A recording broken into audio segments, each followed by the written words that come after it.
Γεια σας φίλοι μου και πάλι από το κανάλι μας Φαγητά και Γλυκά για Εργαζόμενους. Σήμερα θα φτιάξουμε αυτά τα υπέροχα γλυκάκια πανεύκολα σε χρόνο ρεκόρ. Πάμε να τα δούμε. Τα υλικά μας είναι μία κούπα ινδοκάριδο, μία κρέμα στιγμής άνθος αραβοσίτου με γεύση βανίλια, 300 γραμμάρια κουλουράκια με μια τρύπα στη μέση και μία κούπα γάλα για να βουτήξουμε τα κουλουράκια και να χτυπήσουμε την κρέμα. Ξεκινάμε, παίρνουμε 2 κουλουράκια, τα βουτάμε στο γάλα. Τώρα, τι κάνουμε? Βάζουμε από την κρεμούλα μας ανάμεσα. Το σκεπάζουμε και το βουτάμε στο ινδοκάριδο.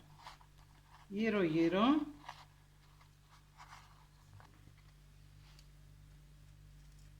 Και γίνονται τέλεια.